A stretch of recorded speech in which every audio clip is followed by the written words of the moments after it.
ஏதோ சர்ச்சுக்கு வந்த பிறகு உள்ள வந்தாச்சு ஒரே ரீசனுக்காக பரலோகத்துக்குள்ளே பிரவேசிப்போம் என்றால் நீங்கள் ஏமாறுவீர்கள். அப்படி வேதம் ஒரு இடத்திலும் சொல்லவில்லை.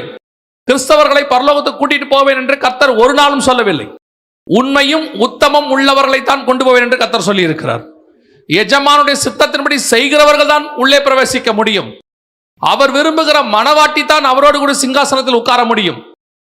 திருப்பி திருப்பி வெளிப்படுத்துற விசேஷத்துல கர்த்தர் சொல்லிக்கிட்டே இருக்கிறார். ஜெயம் கொள்ளுகிறவன் எவனோ, ஜெயம் கொள்ளுகிறவன் எவனோ, 10 தடவை சொல்றார் ஜெயம் கொள்ளுகிறவன் எவனோ. அப்ப அந்த ஜெயம் கொண்டவன் தான் திருச்சபையிலிருந்து அவரோடு கூட போய் சிங்காசனத்தில் உட்கார முடியும். ஜெயம் பெறாதவன் போக முடியாது. இன்னைக்கு சபைக்கு வந்துட்டாலே கிறிஸ்தவர்கள் ஆயிட்டாரே, அதான் நான் சொல்லுவேன், உலகத்தின் சபையை இருக்கிறவர்களை நீங்கள் பாரம்பரிய சபை என்று சொல்லுவீர்கள். இது பெந்தகோஸ்தே பாரம்பரியம், அவ்வளவுதான் வித்தியாசம். அவர்களுக்கு வேற ஒரு பாரம்பரியம், இங்கே ஆவிக்குரிய பாரம்பரியம். அவர்களுக்கு வேற இருக்கிற மாதிரி இங்கே ஒன்று இருக்கு. அதனுடைய விளைவு என்ன? நாம் அந்த பாரம்பரியத்துக்குள்ளே வந்து விட்டபடினால் சபை அந்த உணர்வில்லாத இருதயத்துக்கு போய்விட்டது. மணவாளனை சந்திக்க வேண்டும் என்கிற எண்ணம் இல்லை. சபை உலக ஆசீர்வாதத்தை பெறக்கூடிய ஒரு இடமாய் மாறிவிட்டது. சபை என்பது ஒரு சடங்காச்சாரத்தினுடைய ஸ்தலமாய் மாறிவிட்டது. வாரந்தோறும் வந்து இடம் இருந்து அட்டன் பண்ணிட்டு போறக்கூடிய ஒரு ஸ்தலம், அவ்வளவுதான். அவ்வளவுதான் திருச்சபை. நீங்கள் எந்த பாரம்பரியம் என்று யாரை பார்த்து கேலி செய்தீர்களோ நீங்கள் அதே இடத்தில் தான் இருக்கிறீர்கள். ஆவிக்குரிய பாரம்பரியத்தில் இருக்கிறீர்கள். நான் எல்லாரையும் சொல்லவில்லை, பெரும்பான்மையானவர்கள். அப்படியானால் இந்த மணவாளனை சந்திக்க வேண்டும். சபையினுடைய பிரதானமான நோக்கம் என்ன? எப்படி புஸ்தகம் முடியுது பாருங்க. ஆரம்பிக்கும் போது ஆதியாகமத்தின் புஸ்தகம் 3ஆம் அதிகாரத்தில் அவர் சந்திக்கும்படி வந்தார். இங்கே முடியும் போது மணவாளன் சந்திக்கும்படி வந்தார். ஆதியாகமத்தில் முடியும் போது மணவாட்டி வா என்பார்களாக. அன்னைக்கு வந்த அந்த மணவாளன் போயிட்டார். திருப்பி உன்னத பாட்டு சொல்லுது, அவர் கதவை தட்டினேன், அவள் திறக்கவில்லை. அவள் உட்கார்ந்து பேசிக்கிட்டே இருக்கா படுத்துட்டு. நான் வஸ்திரத்தை களைந்தேன், பாதங்களை கழுவினேன், எப்படி திறப்பேன் என்று சபை நல்லா பேசுது, நல்ல மெசேஜ் இருக்கு. ஆனா கதவை திறக்க மாட்டேங்குது. ஆண்டவர் சொல்றார் வெளிப்படுத்த விசேஷத்துல, கதவை திற. உன்னத பாட்டில் சொன்ன மாதிரியே சொல்றார், இதோ நான் வாசப்படியில் நின்று கதவை தட்டுகிறேன். மணவாளன் போய்விட்டார். இப்ப மணவாட்டி சொல்றா, ஆவியும் மணவாட்டியும் வா என்பார்களாக. அப்ப சபை அவரை சந்திப்பதற்கு ஆயத்தப்படுகிற திருச்சபையா இருக்கணும். அதுதான் சபையினுடைய பிரதான நோக்கம். பிரதான நோக்கம் வேற எதற்காகவும் சபை உண்டாக்கப்படவில்லை. சபை உலக ஆசீர்வாதத்துக்கான ஸ்தலம் கிடையாது. சபை ஆவிக்குரிய ஆசீர்வாதத்துக்கான ஸ்தலம். அப்பொழுது இவை யாவும் உங்களுக்கு கூட கொடுக்கப்படும். இந்த கூட கொடுக்கப்படுகிற காரியத்தில் கான்சென்ட்ரேட் பண்ணிட்டு வரப்போகிற தேவனை நீங்கள் அறியாது இருக்கிறீர்கள். அதுவும் இந்த காலகட்டம் கர்த்தருக்கு சித்தமானால் வருகை நம்முடைய காலத்தில் நடக்க நிறைய வாய்ப்புள்ள காலகட்டம். மணவாளன் வாசப்படியில் நிற்கிற காலகட்டம். எல்லா தீர்க்க தரிசனங்களும் ஒரு சேர நிறைவேறி கொண்டிருக்கிறது. அப்படியானால் இந்த காலகட்டத்தில் திருச்சபையானது மணவாளனை சந்திக்க ஆயத்தமாக இருக்கிறதா? அவர் வரும்போது அவரோடு கூட மறுரூபமாகி போகுமா? வசனம் தெரியும், பாட்டு தெரியும், அதெல்லாம் ஒரு குறையும் கிடையாது. யாருக்கும் வசனம் தெரியாதுன்னு சொல்ல முடியாது. அதெல்லாம் உட்காந்து மணிக்கணக்கில் 1.5 மணி நேரம் 2 மணி நேரம் செய்தி கேட்கிற கூட்டம் தான். போகுமாங்கிறதான் கேள்வி. இங்க இயேசு கூட 3.5 வருஷம் இருந்த யூதாஸ் போல சபையில இருக்கிறதுனால மட்டும் போயிட முடியாது. சபை கூடி வருவதை சில விட்டு விடுகிறது போல நீங்கள் விட்டுவிடக் கூடாது. கண்டிப்பா கூடி வரணும். ஆனால் கூடி வருவது மட்டும் எலிஜிபிள் அல்ல, அது மட்டும் போதுமானது அல்ல. இங்கே வந்து சில காரியங்களை செய்ய வேண்டி இருக்கிறது. அதுல பிரதானமானது என்ன? மணவாளனை சந்திப்பதற்கு வாஞ்சை, வா என்பார்களாக. இப்ப இங்க இருக்கிறவங்கள எத்தனை பேருக்கு இயேசுவை சந்திக்கணும்னு ஆசை இருக்குதுன்னு கேட்டா, கையை தூக்க சொன்னா பொய்யா கையை தூக்குற கூட்டம் பெருசு. அதனால கை தூக்க சொல்றதே இல்லை. ஏன்னா கை தூக்காட்டி இவர் என்ன நினைப்பாரோ அப்படின்ட்டு கை தூக்குறவங்க இருக்கிறாங்க. எத்தனை பேர் இயேசுவை உண்மையா சந்திப்பீங்க இப்ப வந்தா? எத்தனை பேர் வாஞ்சையா இருக்கிறாங்க? சாரண ஒரு ஜமா அழகா ஒரு வார்த்தை சொல்லுவாங்க, எப்போ வருவீர் இயேசுவே, ஏங்கி உள்ளம் உம்மை தேடுதே அப்படின்னு பாடுவாங்க. அந்த வாஞ்சை, விருப்பம் இன்னைக்கு திருச்சபைக்கு இருக்குதா? அந்த இடத்தில் நாம் இருக்கிறோமான்னா இல்ல. இயேசு வரும்போது நான் போவேன், இது நம்ம எல்லாருக்கும் சரி.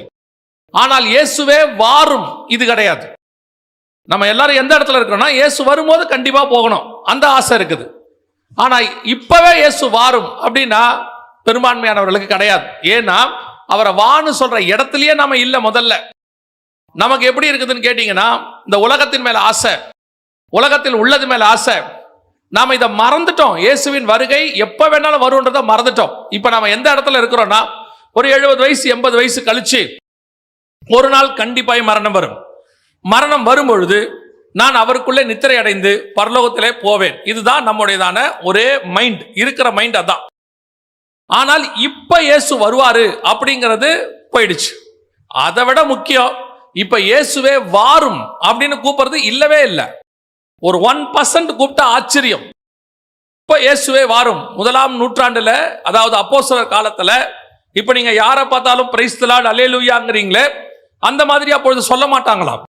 அப்ப யாரை பார்த்தாலும் அவங்க சொல்ற வார்த்தை என்னவா இருக்கும் தெரியுமா? மாரநாதான்னு சொல்லுவாங்களாம். அவங்க சொல்ற ஒரே வார்த்தை மாரநாதா. அதோட அர்த்தம் என்னன்னா, இயேசு சீக்கிரம் வருகிறார். அவங்க அந்த வார்த்தையினாலே ஒருத்தர் தேர்ச்சி கொள்வாங்களாம்.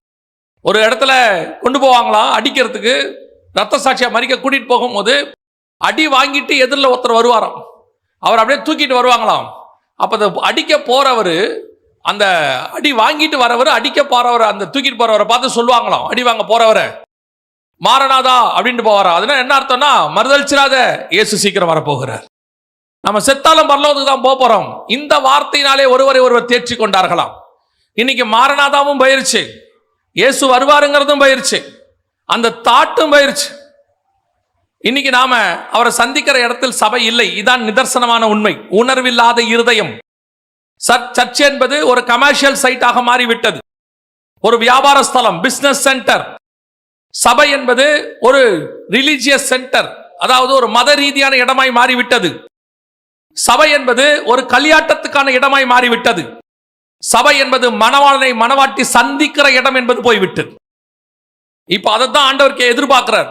சபையை நீங்க என்ன அடையாளங்களை பார்த்தாலும், என்ன அடையாளங்களை உங்களுக்கு காமிச்சாலும், எண்ட் ஆஃப் த டே முடிவு என்ன தெரியுமா? இயேசுவை சந்திக்க நீங்கள் புறப்பட வேண்டும். இந்த அடையாளங்கள் எல்லாம் உங்கள் விசுவாசத்தை தூண்டுவதற்காக இப்படி எல்லாம் வருது, ஆயத்தப்படுங்க சொல்றதுக்கு. ஆனால் இதல்ல ஆயத்தம். ஆயத்தம் என்பது உங்களுக்குள்ள இருக்கிறது. நீங்க என்னதான் சபை எத்தனை வருஷம் நடத்தினாலும், எத்தனை வருஷம் சர்ச்சுக்கு வந்தாலும், இயேசு வரும்போது சபை போகாவிட்டால் நீ அத்தனை வருஷம் பண்ண அத்தனையும் வீண், வேஸ்ட். எத்தனை வருஷம் நான் ஆண்டவர்கிட்ட இருக்கிறேன், எத்தனை வருஷம் ஊழியம் பண்றேங்கிறது முக்கியம் இல்ல, இயேசு வரும்போது அவரோட போவேனாங்கிறதா முக்கியம். அந்த நிமிஷம், அந்த நாள், அதான் இம்பார்ட்டன்ட். அதுக்கு ஆயத்தமா இருக்கிறோமா? அதோட பிரதானம் என்ன? அவரை எதிர்பார்த்து காத்திருத்தல், விருப்பம். பல நேரங்களிலே ஒரு சாதாரணமான மனிதர்கள் நாங்கள், நீங்களும் அப்படித்தான். நீங்கள் ஒரு இடத்துக்கு போகும்போது உங்களை ஒருத்தர் அழைத்திருந்தால், அந்த இடத்துல போய் நீங்கள் இறங்கும் போது, நீங்கள் அந்த இறங்குற இடத்துல அவர் வரவேற்கும் என்று எதிர்பார்ப்பீர்கள். ஒரு கல்யாணத்துக்கு போனீங்கன்னா வாசல நின்று ஒருத்தர் வரவேற்கணும். ஒரு சொந்தக்கார வீட்டுக்கு போனீங்கன்னா வாசல நின்று ஒருத்தர் வரவேற்கணும். இது ஒரு எதிர்பார்ப்பு, ஒரு சாதாரண எதிர்பார்ப்பு. அப்படி வரவேற்கவில்லை என்றால் மரியாதை குறைச்சலால் நீங்கள் நினைப்பீர்கள். நான் போனேன், வரவேற்க ஆளே இல்லை, கதவு சாத்தி இருந்துச்சு, என்ன அவங்க மதிக்கவே இல்லை. இதை நம்ம ரொம்ப சாதாரணமா சொல்லுவோம். நம்ம போய் நாங்க ஒரு மீட்டிங்கு போய் இறங்குறோம்னா, இறங்குற இடத்துல அந்த வரவேற்க ஆள் இல்லாட்டி எங்களுக்கு கொஞ்சம் ஒரு வார்த்தை தோணும், என்ன வர சொல்லிட்டாங்க, யாரையுமே காணுமே அப்படின்னு. ஒரு அழிந்து போகிற மனிதர்களுக்கே நம்முடைய எண்ணம் இருக்குமானால், சர்வ வல்லமையுள்ள தேவன் வரப்போகிறார். தம்முடைய ரத்தத்தால் சம்பாதித்த சபையை மீட்டு கொண்டு போவதற்காக வரப்போகிறார். தாம் முன்குறித்த மணவாட்டியை அழைத்து கொண்டு போக வரப்போகிறார். அப்படியானால் அவருக்கு எவ்வளவு பெரிய எதிர்பார்ப்பு இருக்கும், வந்து நிற்கும் போது எப்படி ஒரு எதிர்பார்ப்பு இருக்கும். அதைத்தான் இந்த வசனம் சொல்லுது, ஆவியும் மணவாட்டியும் வா என்பார்களாக. அந்த எதிர்பார்த்து காத்திருக்கிற ஒரு அனுபவம் இந்த கடைசி காலத்துல சபை அந்த இடத்தை விட்டு போயிருச்சு. எதிர்பார்த்து நிற்கிற இடத்தை விட்டு போயிருச்சு, வரவேற்கிற இடத்தை விட்டு போயிருச்சு. ஒரு 5% நான் எதிர்பார்க்கிறேன். 5% இருப்பாங்களா? நோவாவின் பேழைக்குள்ள ஒரு 8 பேர் போனாங்கன்னு இருக்கு. இன்னைக்கு ஒரு சபையிலிருந்து 8 பேர் போவாங்களா? எத்தனை பேர் சபைக்குள்ள இருக்கிறாங்கன்றது முக்கியம் இல்ல, எத்தனை பேர் சபையிலிருந்து பரலோகத்துக்கு வருவாங்கன்றதா முக்கியம். அதுதானே முக்கியம். இன்னைக்கு எத்தனை பேர் இருக்கிறாங்க, ஆனா எல்லாருக்கும் அந்த உத்தரவாதம் இருக்குதா?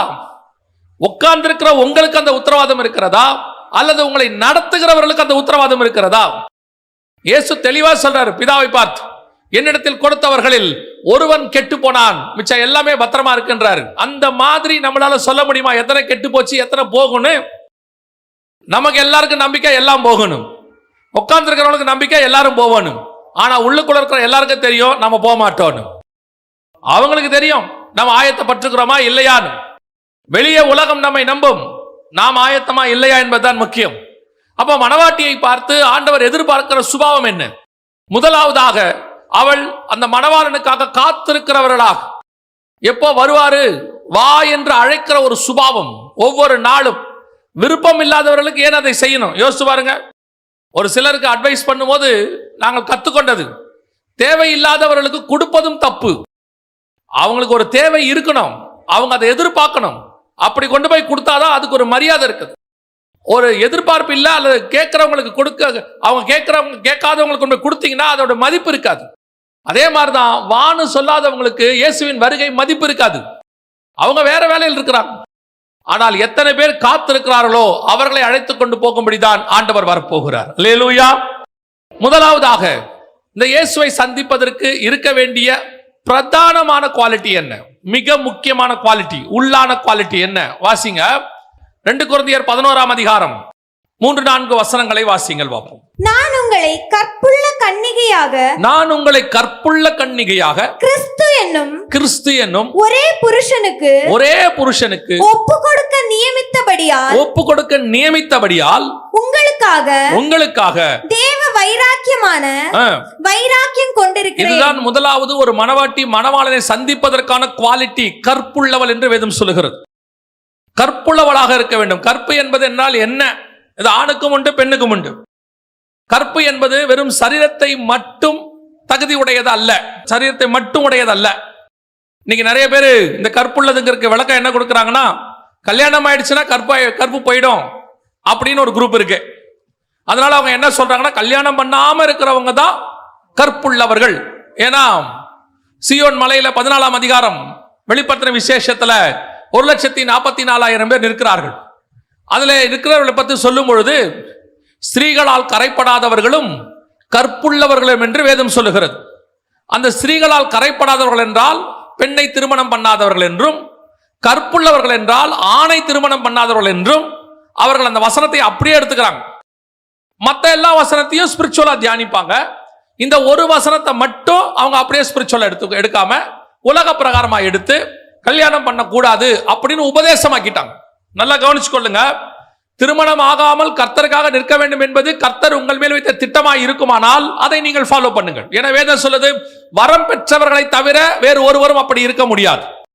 அது இயற்கையோடைய பிரமாணம் என்ன? கர்த்தர் மனிதன் தனிமையாக இருப்பது நல்லதல்ல. அதான் இயற்கை பிரமாணம். ஒருவேளை வரம் பெற்றவர்களுக்கு அது பொருந்தும், எல்லாருக்கும் அல்ல. அப்படி இருக்கும் பொழுது இங்கே கற்புள்ளவர்கள் என்று சொல்லப்படுகிறதுடைய அர்த்தம் என்ன? கற்பு என்றை குறித்து எதை குறித்து சொல்லப்படுகிறது என்று சொல்லி பார்க்க வேண்டும். அப்படியானால் திருமணமானவர்களுக்கு எல்லாம் கற்பு போய்விட்டதா? அதையும் பார்க்கணும். இந்த வசனத்தின்படி கல்யாணம் பண்ணவங்களுக்கு கற்பு போயிடும்னா அவங்க சொல்றாங்க, ஒரு சிலர் சொல்றது உங்களுக்கு சொல்றேன்.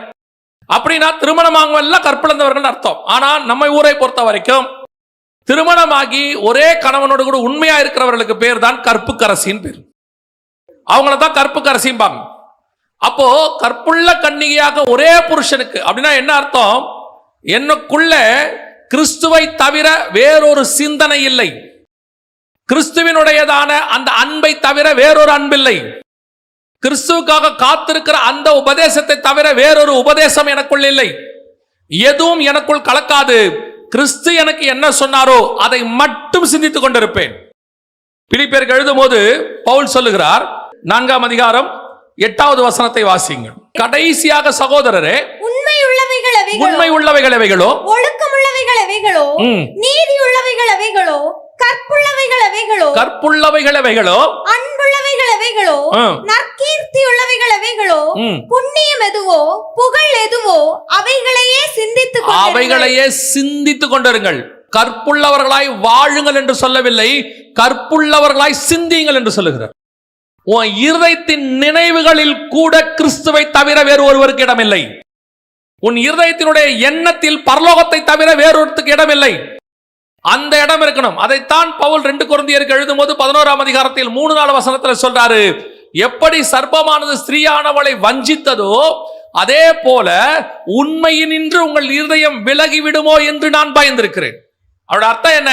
வேறொரு உபதேசம், வேறொரு சிந்தனை, வேறொரு காரியம் உங்களோடு கூட கலக்காதபடிக்கு முழுக்க முழுக்க கிறிஸ்துவை பத்தின சிந்தனை. ஆண்டவர் இந்த செய்தியை கொடுக்கும் போது ஒரு காரியம் உணர்த்தினார். வெளிநாட்டில் நிறைய பேர் வேலை செய்வாங்க. சோ அப்படி இருக்கும் பொழுது இந்த வெளிநாட்டில் இருக்கிற அப்படி போகும்போது ஒரு சிலர், நான் சொல்றேன் எல்லாரையும் சொல்லல, இப்படி ஒரு சிலர் சொல்ற வெளிநாட்டுக்கு போகும்போது அவங்களால குடும்பத்தை விட்டுட்டு இருக்க முடியாது, அவங்களால மனைவி பிள்ளைகளை விட்டுட்டு இருக்க முடியாது.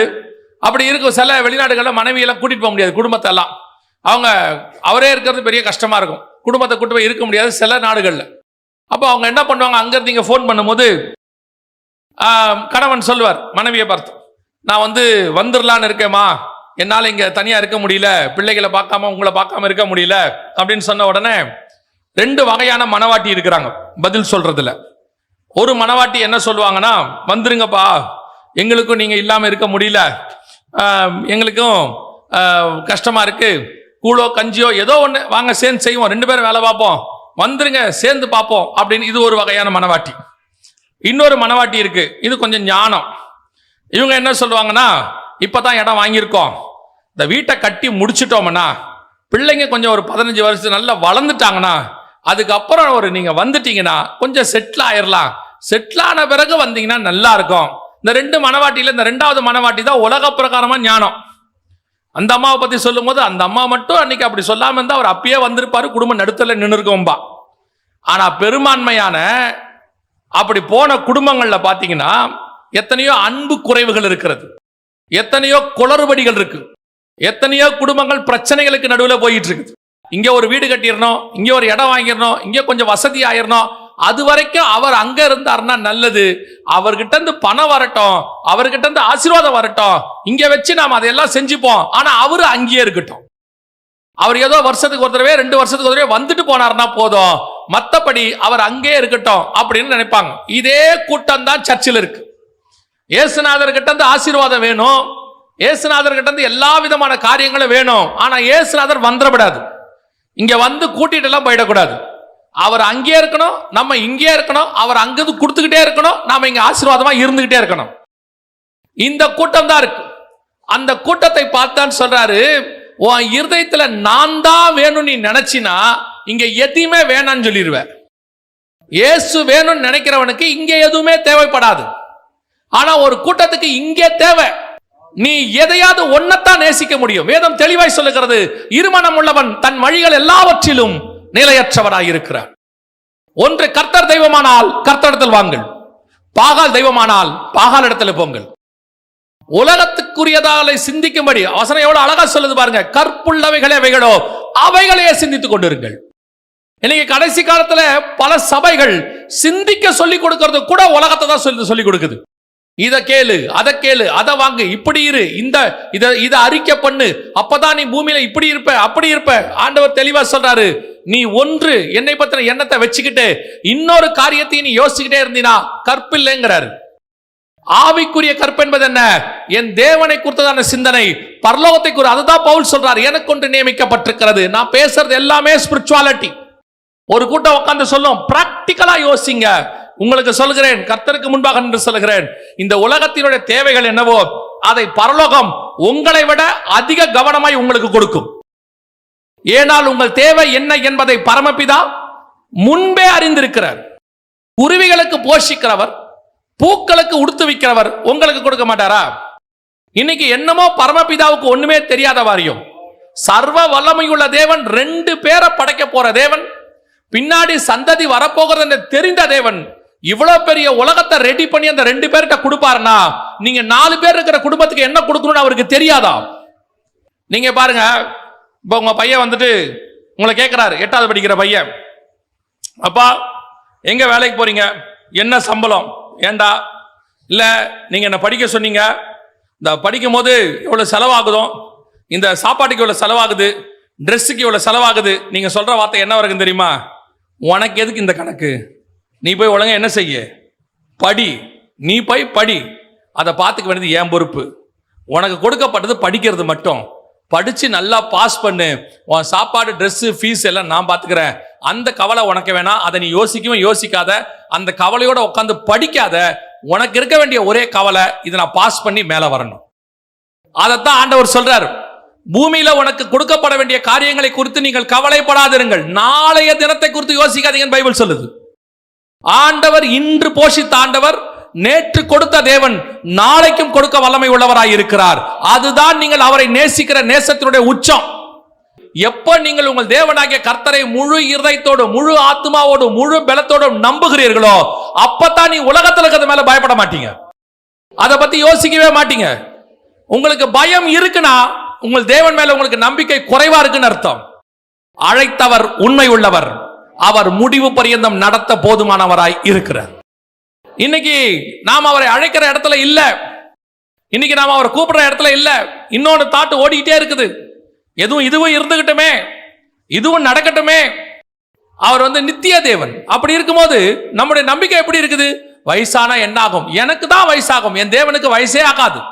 நான் தாயின் கருவில் உருவாகும் போது என்னை தாங்கி பிடித்த தேவன், நான் ஒருவேளை வருகை தாமதித்து மண்ணுக்குள்ளே போனால் அன்னைய வரைக்கும் தாங்கி பிடிக்க அவர் வல்லமை உள்ளவராகவே இருக்கிறார். ஒரு குறைவில்லாதபடி பாதுகாத்துக் கொள்வார். இன்னைக்கு 2 நினைவு. என்ன ஆகும்? ஒருவேளை இப்படி ஆயிடுச்சுன்னா யார் பாப்பா? தேவன் பாப்பார். தேவன் ஜீவனோடு கூட இருக்கிறார். அவர் நம்மோடு கூட வாசம் பண்ணுகிறார், நம் மத்தியில உலாவுகிறார். நம்ம வீட்டில் இருக்கிற ஒரு அப்பாவோ தாத்தாவோ நல்லா பணம் வச்சிருக்கும் போது நமக்கு ஒரு கஷ்டம் வந்தா அந்த அப்பா கொண்டு பணம் கொடுக்கிறாரா இல்லையா? தாத்தா கொண்டு ஏதோ கொண்டு கொடுக்கிறாரா இல்லையா? பொல்லாதவர்களாகிய நீங்கள் உங்கள் பிள்ளைகளுக்கு நன்மையான ஈவுகளை செய்யும் போது பரலோகத்தில் இருக்கிற பிதா செய்வது அதிக நிச்சயம்.